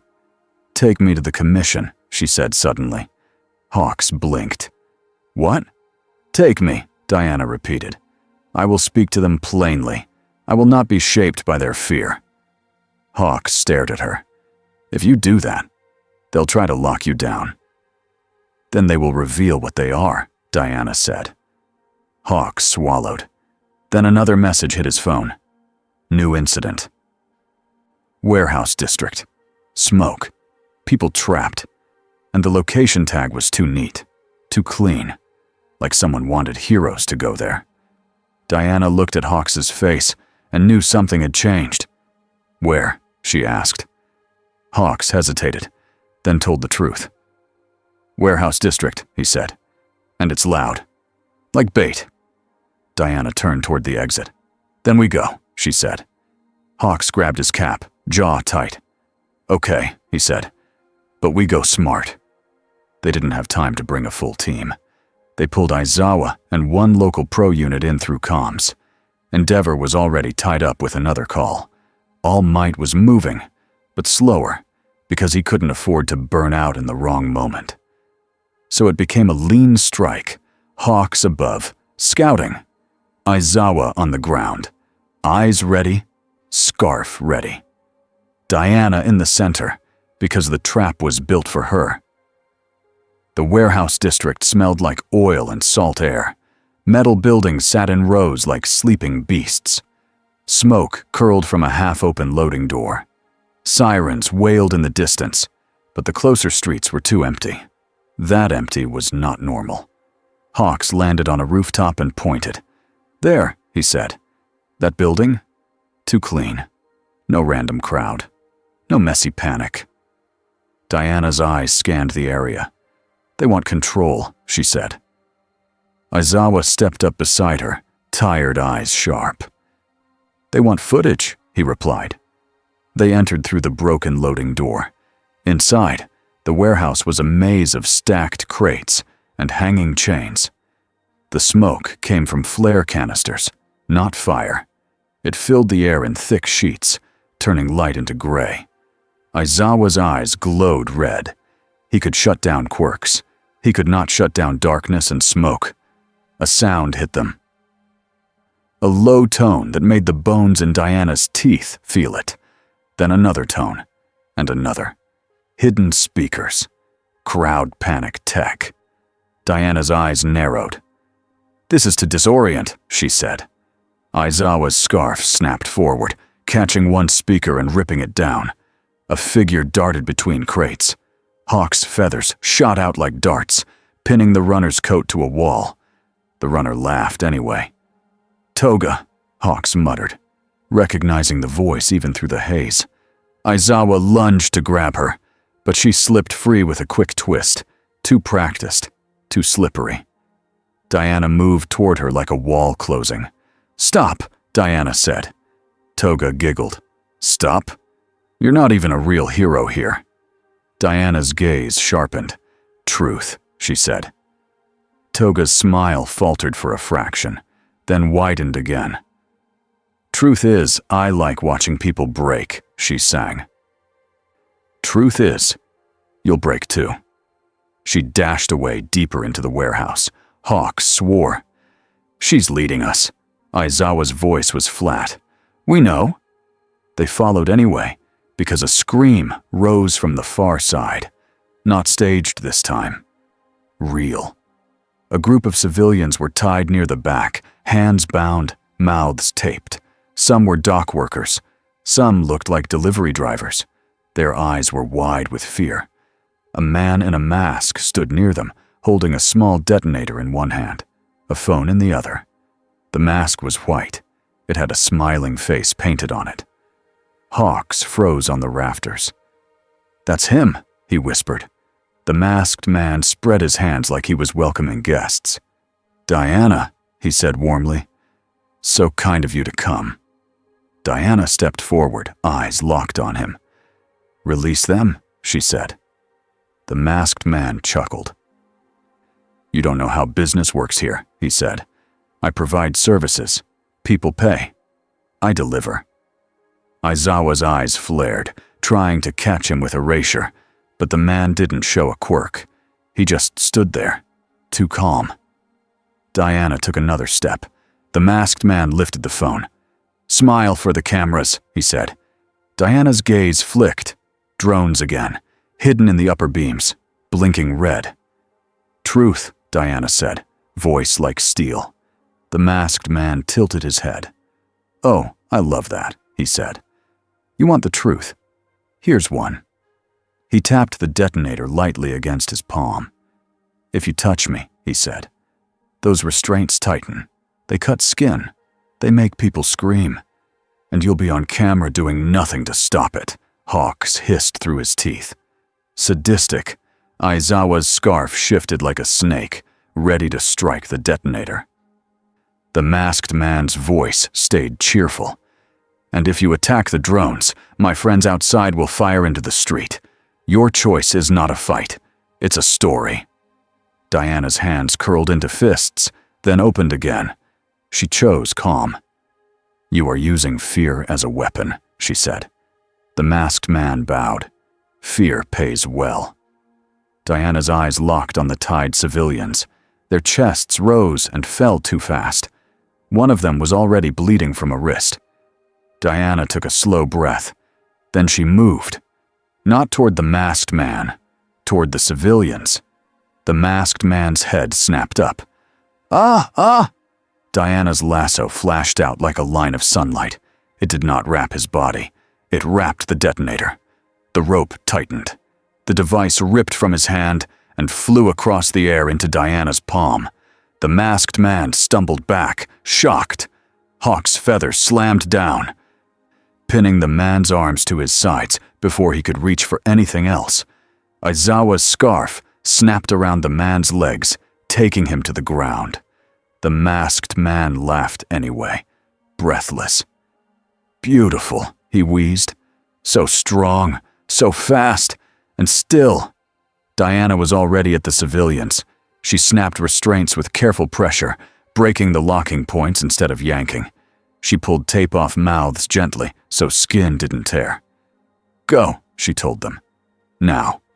Follow the bird hero." Hawks guided them toward the door, feathers forming a shield. The masked man coughed and turned his head toward Diana. "You think you won?" he said. Diana walked back toward him, the lasso now in her hand like a promise. "You wanted truth," the masked man said. "Truth is the Commission will hate you for this. Truth is, heroes will fear you. Truth is the public will either worship you or hunt you." Diana stopped in front of him. "Truth," she said. And this time, she didn't ask. She snapped the lasso around his chest. The golden rope tightened. The masked man's laughter died. His mouth tried to hold back words and failed. "I was hired," he blurted, "to set you up, to make you look violent, to make you look illegal." Aizawa's eyes sharpened. "By who?" The man's body shuddered. "A voice," he gasped. "A door in the dark. A calm voice that promised me protection." Hawks's feathers twitched. "Kurogiri," he muttered. Diana's gaze stayed locked on the man. "Who is your master?" she demanded. The masked man trembled, sweat sliding down under the painted smile. Then he whispered a name that felt like poison. "All for one." The air changed. Even Hawks, who had heard the name in briefings, felt his skin tighten. Aizawa's face went colder than stone. Diana didn't flinch. She didn't know the full weight of that name yet, but she felt how it hit the heroes around her like a punch. Outside the warehouse, a blast shook the street. Not inside. Outside. Aizawa's head snapped toward the door. "Diversion." Hawks leapt upward to look through a broken skylight. His voice came sharp. "We've got fire 2 buildings down," he called. "People trapped, and—" He paused, scanning. "And there are civilians out there filming," he finished, voice tight. "They're too close." Diana's body shifted toward the exit at once. Aizawa grabbed her forearm, not to restrain her, but to anchor the plan. "He wants you to leave this guy," Aizawa said fast. "He wants you to chase rescue so the mastermind escapes." Diana met his eyes. "People are trapped," she said. Aizawa's jaw tightened. "I know," Hawks shouted again from above. "Aizawa, it's spreading!" Diana looked down at the masked man, still bound, still forced into honesty. "This one matters," Aizawa said. "He's a link." Diana's gaze flicked toward the door, toward the sound of distant screaming. Then she made her choice, and it was exactly who she was. "Aizawa," she said, voice steady. "Take him." Aizawa blinked. "What?" "Take him," Diana repeated. "Hold him. Protect the truth you just pulled from him." Aizawa's eyes narrowed. "And you?" Diana turned toward the exit. "I will stop people from dying," she said.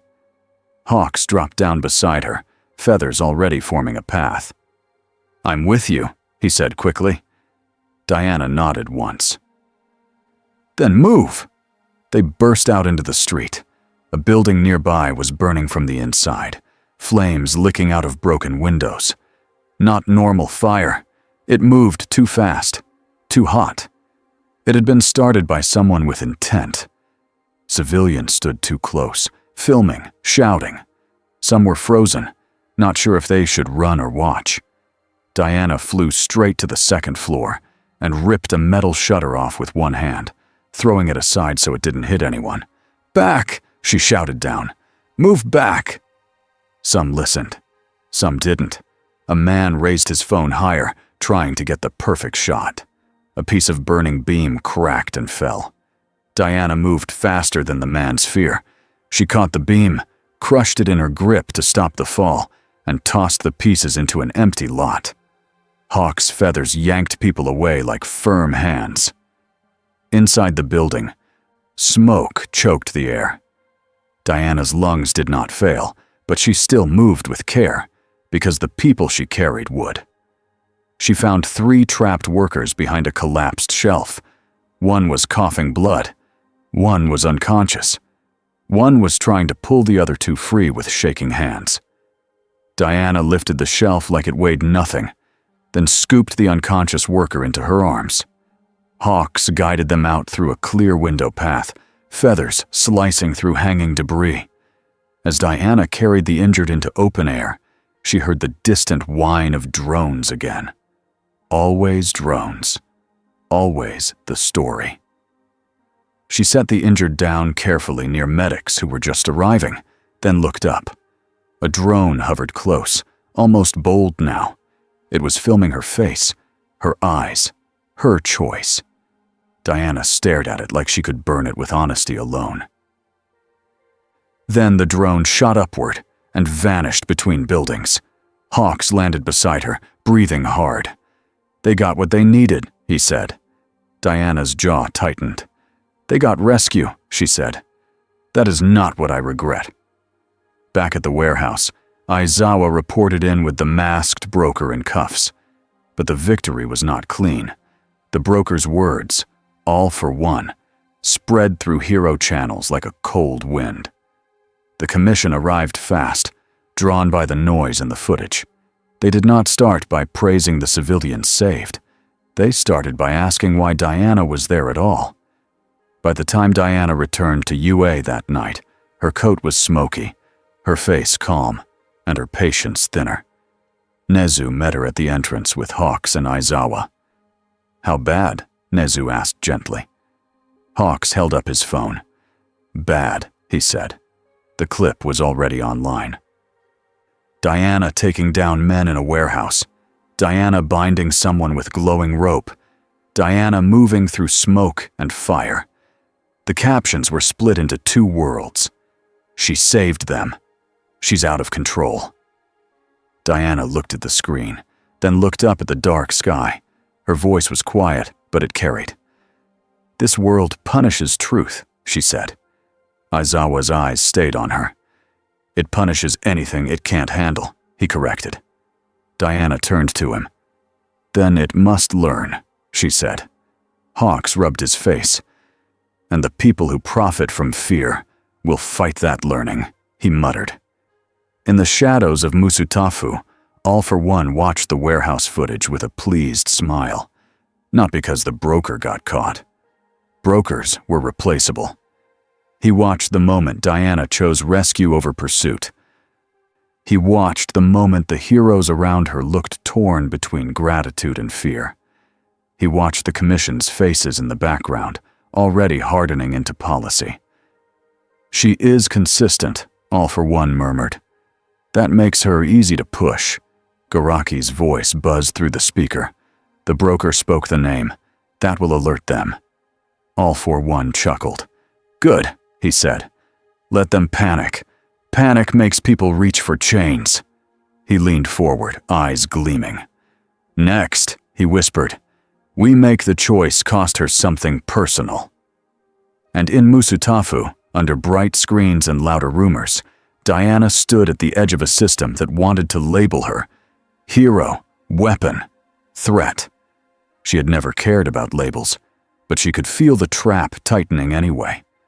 2 weeks passed, and the city still did not agree on what Diana was. UA. Changed in small ways anyway. The training schedule got stricter. Rescue drills got quieter. Less shouting, more control. Diana did not demand silence, but she demanded focus. And the students, even the loud ones, started to treat saving like a skill that needed practice, not a feeling you guessed with. Hawks visited campus more often. He tried to pretend it was casual. It wasn't. The commission wanted eyes on her. The villains wanted eyes on her too. Hawks was stuck in the middle, smiling for both sides and sleeping less because of it. Aizawa stayed tired and sharp, like always. But he watched Diana differently now. Not like a stranger. Like a storm that might also be a shield. Diana's routine became simple. Morning. Rescue drills. Oath talk. Say your purpose. Afternoon. Controlled sparring with pro heroes who could handle it. Night audits. Quiet patrols, only if there was an active emergency. Only if there was a clear plan. She did not chase fame. She did not pose. She did not even like being filmed. She did, however, keep asking questions. Students started to fear one question more than any villain. Truth, Diana would say, and everyone would stiffen. One day, Ida tried to present her with a neat folder of hero license rules and a checklist. Diana read the first page, then the second, then looked up. Your purpose? She asked him. Ida's mouth opened, and he answered like it was a test. To follow the rules so people stay safe. Diana nodded. Good, she said. Now tell me the truth. Ida froze. The truth, Diana repeated, calm, is that rules are tools. If a tool hurts the innocent, you do not worship the tool. Ida went red, then bowed so hard his glasses almost fell off. Yes, ma'am. Hawks, watching from the doorway, laughed once before he could stop himself. Then his phone buzzed, and the laugh died, because the commission had finally chosen its move. They weren't going to fight Diana with force. They were going to trap her with a stage. The press event was scheduled at UA on a bright, calm day. That calm felt fake. Nezu called it a reassurance briefing. Hawks called it a leash with a ribbon. Aizawa called it a mistake. All Might just looked tired when he heard about it. They're doing it here, he said quietly in the staff room, with students nearby.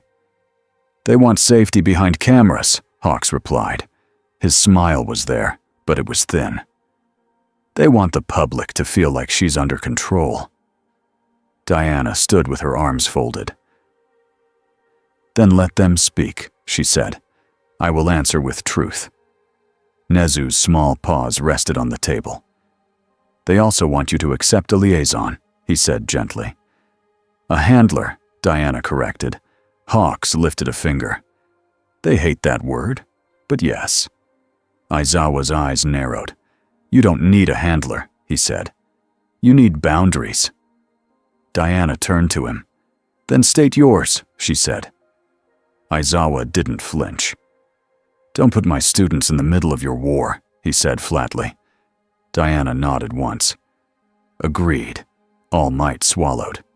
Diana, he said, they will ask you to say things that make people calm, even if they are not true. I will not lie, Diana said. Hawks leaned forward slightly. Then keep it short, he advised. Short truth is harder to twist. Nezu smiled. Also, he added, please do not lasso anyone on stage. Diana looked at him.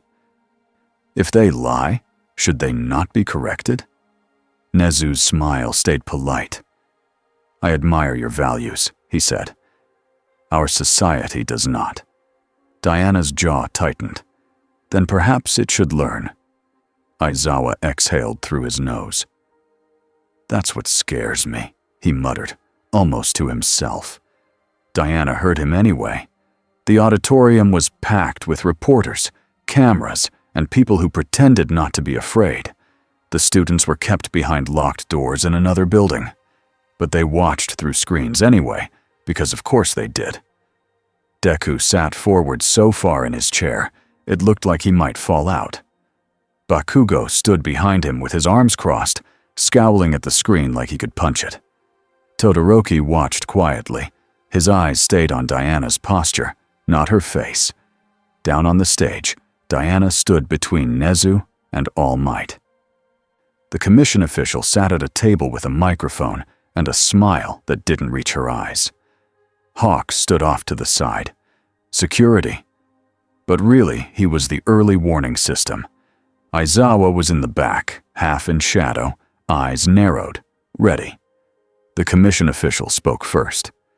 "Citizens," she said smoothly, "we are here to address concerns about the recent incident. UA has kindly agreed to host our guest while we investigate her ability and origin." Diana's eyes stayed steady. She did not like being called a guest like she was luggage. The official continued. "She has agreed to cooperate with public safety measures." Diana stepped toward her microphone.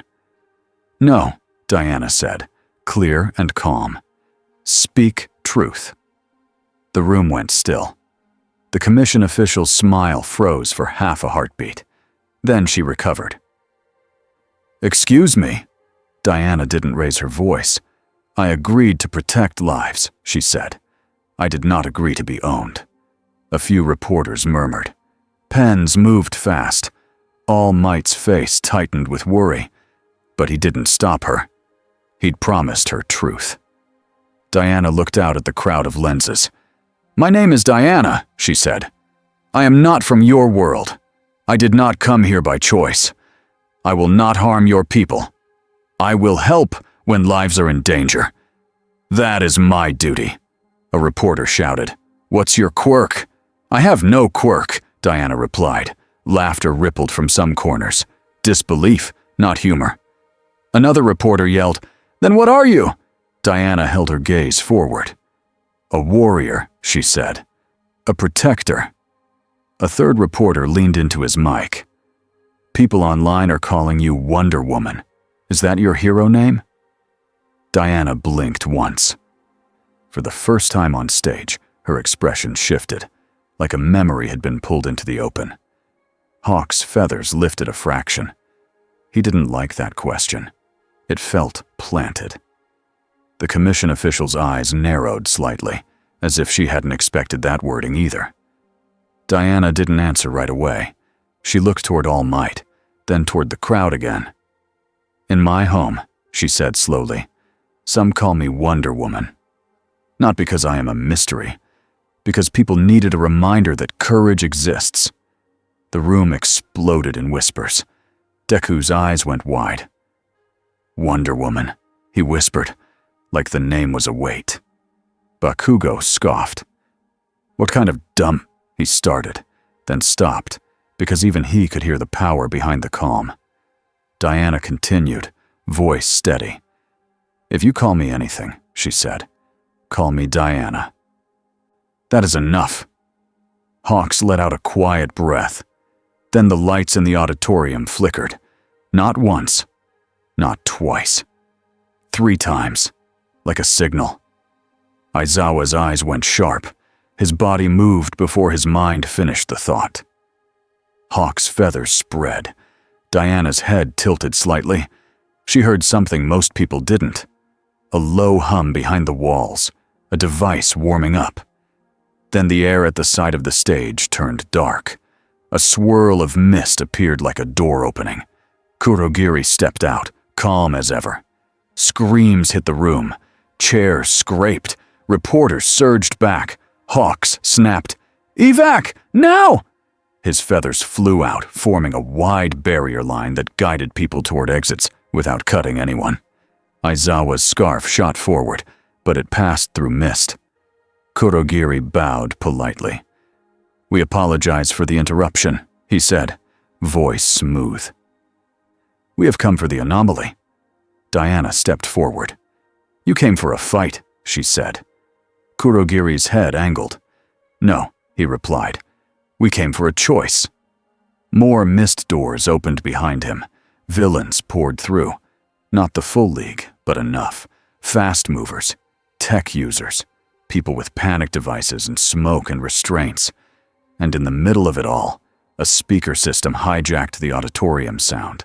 A calm voice filled the room. Older, controlled, smiling without showing teeth. "Diana," All for One said, as if he were greeting a guest at dinner. "Welcome to your first real lesson in this world." All Might's face went pale. Hawks's stomach dropped. Diana's eyes hardened. "You planned this," she said. "Yes," All for One replied. "Because you keep choosing rescue. That is admirable. Also predictable." A villain fired a sticky restraint bomb toward the stage. Diana moved in a blur, grabbed it, and crushed it in her fist before it could burst. The reporters who caught that on camera forgot to breathe. Kurogiri's mist rolled forward, trying to split the stage from the exits. Aizawa lunged through the chaos, scarf snapping to bind villains, eyes blazing with erasure. Quirks shut off. Panic devices sputtered. Hawks guided civilians out in clean lines, feathers acting like hands and walls at the same time. Diana stepped down from the stage into the crowd of attackers. She did not charge blindly. She scanned. 2 threats. Civilians still inside, and the villains trying to trap a clear space around the stage for something bigger. "Everyone out," Hawks called, voice tight. "Move!" All for One's voice stayed calm. Floating over screams and footsteps. "I will be simple," he said. "You will use your golden lasso on the commission official." The commission woman's face snapped toward the speakers. Fear flashed, fast and real. All for One continued, almost gentle. "You will make her speak truth to the cameras. Live." Diana's jaw tightened. "Why?" she demanded. "Because," All for One said, "I have children in a room beneath this building. You can hear them if you listen." Diana did listen, and she heard it. Muffled crying, small voices, not many, but enough. Her hands clenched. All Might stepped forward, voice rough. "All for One," he shouted. "You coward!" All for One chuckled. "Ah, symbol of peace," he said. "You raised such a hopeful world. Now watch it choke on its own lies." Aizawa moved to Diana's side, scarf ready, eyes narrowed. "This is a trap inside a trap," he said quickly. "He wants you to expose them so the system turns on you. Then he offers you protection." Diana's eyes stayed on the commission official. The woman trembled, just slightly. Her smile was gone. Diana looked at All Might. His face was tight with anger and helplessness. He met Diana's gaze and didn't lie. "If there are kids," he said, voice low, "we save them." Diana nodded once. Hawks landed near them, feathers shaking from effort.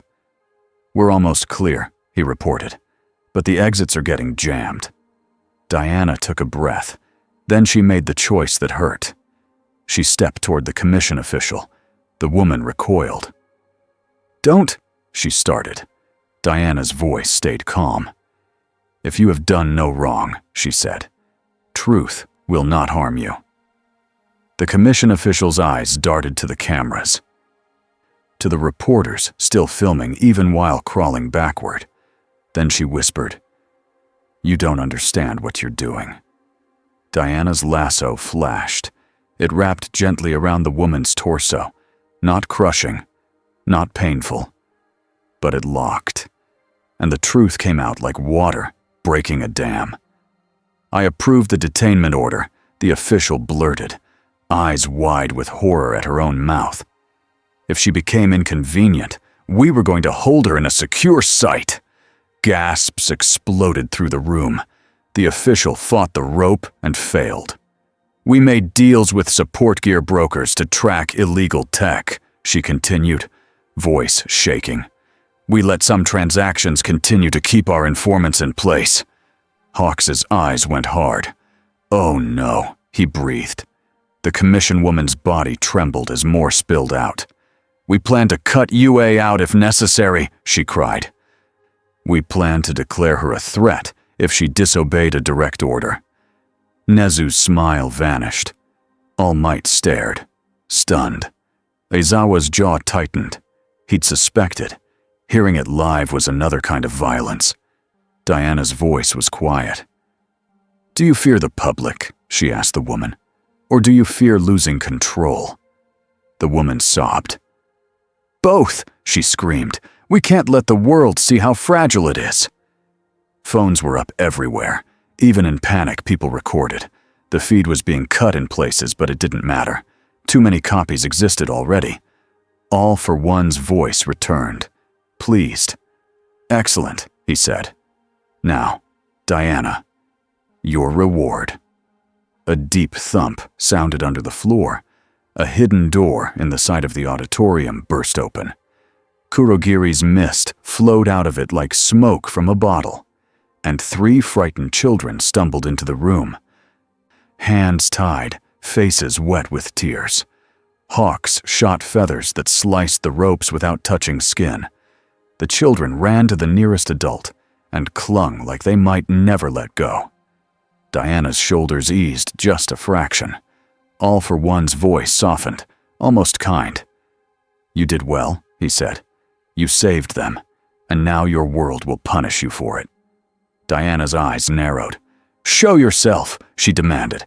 The air behind the stage warped. Not mist this time. A pressure. A sense of something stepping into a room that was too small for it. A door formed in shadow, and a man walked out like he owned the dark.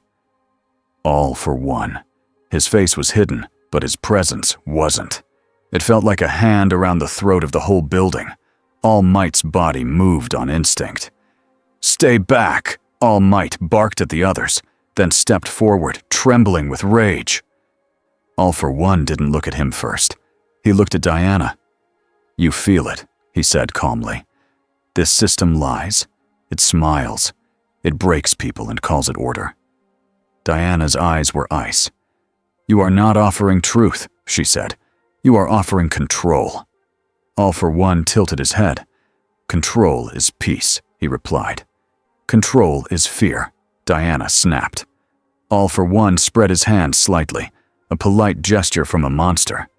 "Join me," he said. "Not as a servant, as a partner. We can clean this world. We can stop pretending. And I can do something you want." He lifted one hand. Kurogiri's mist swirled beside him and became a window. For a heartbeat, Diana saw it. Blue sea, white stone, bright sun, a coastline that lived in her bones. Home. Her breath caught just once. All for One watched that catch and smiled. "I can open doors," he said softly. "I can send you back, or bring what you miss here. All you must do is stop fighting the obvious." Diana's hands trembled for a moment, not from weakness, but from the weight of the temptation. Then her posture steadied. She looked at the sea window one last time, and her voice came out low and clear.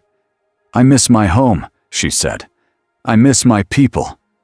I miss peace." All for One's smile widened. Diana's gaze snapped back to him, sharp as a blade. "But I will not buy peace with chains," she said. All for One's voice cooled. "Then you will suffer." Diana stepped forward. "Then I will endure," she replied. She moved, not a wild charge, a clean, perfect step into a strike. Her fist hit All for One's guard and still drove him back. The floor cracked under his shoes. All Might stared, stunned, because he felt it too. That hit had power. Not quirk power, something older. All for One's body shifted. A new quirk, a new defense. His arm hardened, his stance changed. He tried to grab her lasso. Diana snapped it away and wrapped it around his forearm before he could fully retreat. The golden rope locked. All for One froze for half a second, and in that half second, Truth tried to rise. His body fought it like a beast fights a cage. Diana leaned in, voice steady. "Speak," she commanded.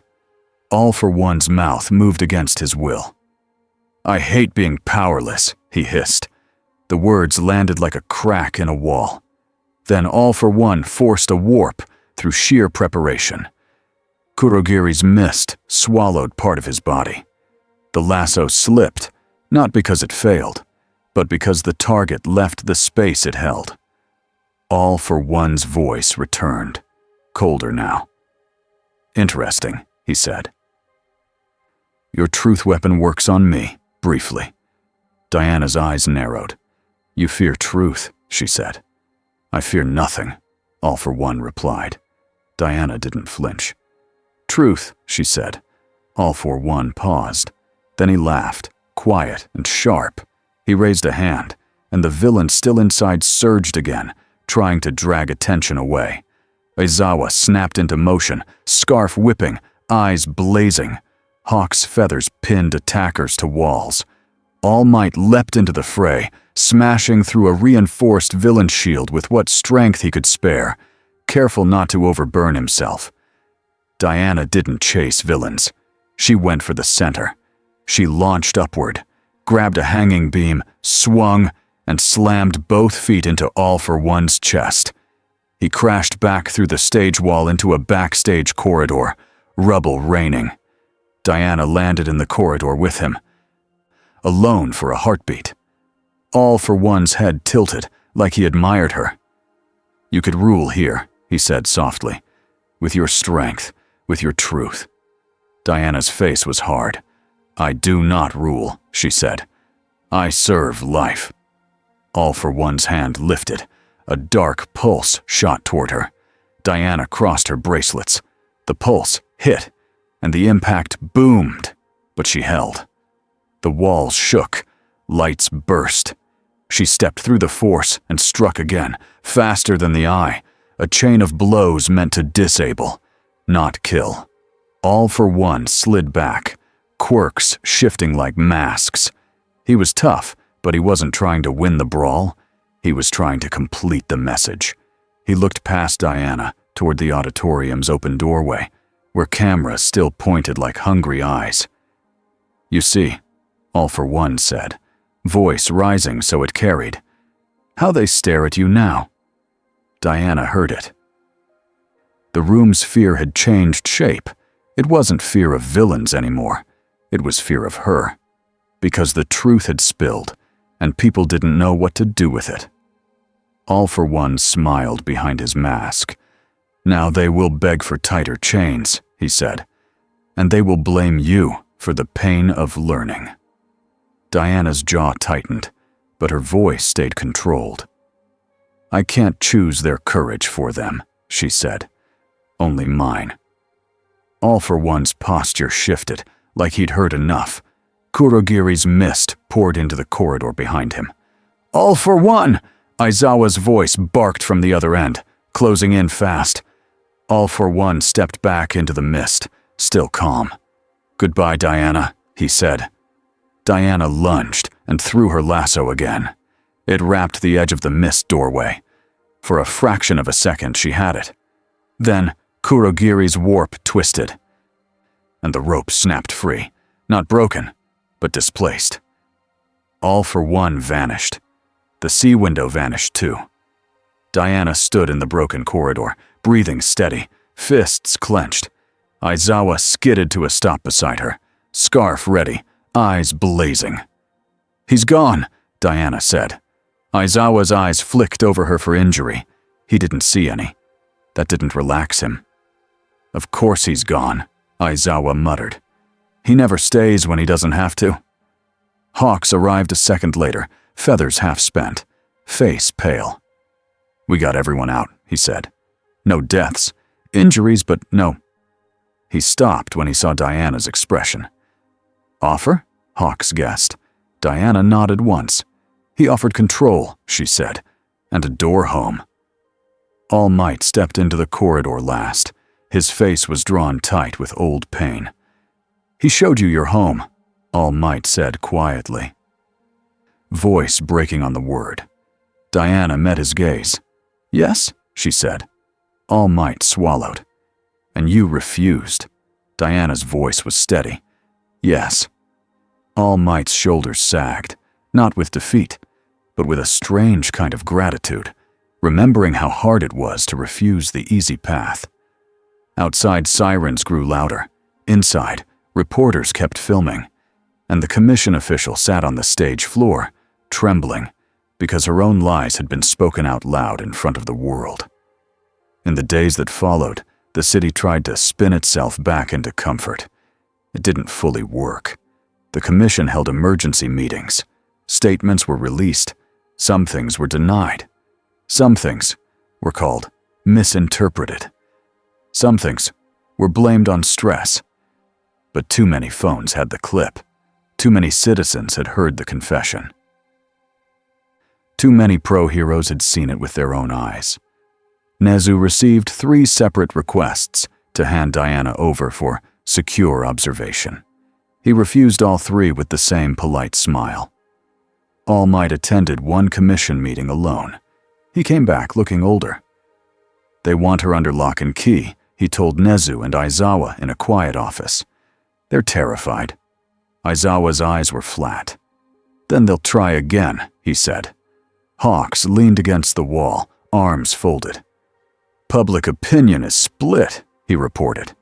"Half the city thinks she's a savior. Half thinks she's the reason their leaders got exposed." Nezu sipped tea. "Truth does that," he said mildly. Diana stood by the window, watching the training field below. Students ran rescue drills again, faster now, but with better control. She spoke without turning. "Your world is afraid of itself," she said. All Might stepped beside her. "Yes," he admitted. Diana's gaze stayed on the students. "Then I will stay," she said. All Might's eyes widened slightly. "Stay." "As in, not as your symbol," Diana said. "Not as your property. I will stay as a guardian, as a teacher, as an ally when lives are in danger." Aizawa's voice came from behind her, blunt as ever. "And if the commission declares you illegal?" Diana finally turned. Her face was calm. "Then let them," she said. "I will still choose the innocent." Hawks gave a tired laugh. "You know," he said, "that is the most illegal thing you can say in this country." Diana looked at him. "Truth," she said. Hawks raised both hands. "Truth," he agreed. "And it's why you're dangerous." Diana's eyes narrowed a fraction. "Dangerous to whom?" Hawks hesitated. Aizawa answered for him. "Dangerous to anyone who survives on lies," he said. Diana nodded once. "Good," she said. All Might's mouth lifted into a small smile, then fell again. "We still need a plan," he said. "All for One will come again." Diana's voice was simple. "Then we will be ready," she said. Aizawa stared at her for a long moment. Then, unexpectedly, he nodded. "I still have contingencies," he said. Diana didn't bristle. She didn't take offense. "I respect that," she replied. "A protector prepares." Aizawa's eyes narrowed. "You're not bothered by it." Diana shook her head once. "Only a fool demands trust without earning it," she said. Hawks whistled softly. "Wow," he muttered. "That was almost nice." Diana glanced at him. "Truth," she said. Hawks groaned. Okay. "Truth is, I trust you more than my bosses right now." Diana's mouth softened, just a little. "Then keep doing your duty," she said. Hawks gave a small, real nod. Outside, the city kept moving, but the shape of it had changed, because now there was a new kind of hero walking through it, not ranked, not branded, not owned. And the villains, somewhere in the dark, started writing new plans with one word underlined. Wonder Woman. The sunrise over UA was quiet and clean. The training field was empty except for one group. Diana stood at the front with a small line of students. Deku, Todoroki, Ida, Uraraka, and a few others. Even Bakugo was there, arms crossed, scowling like he didn't care. Diana held her lasso in one hand. It hung loose, glowing softly in the morning light. "Today," she said, "we practice rescue decisions." Bakugo scoffed. "Again?" Diana looked at him. "Truth," she said. Bakugo's jaw tightened. He didn't explode this time. He just muttered, "I hate how you do that." Diana nodded. "Good," she said.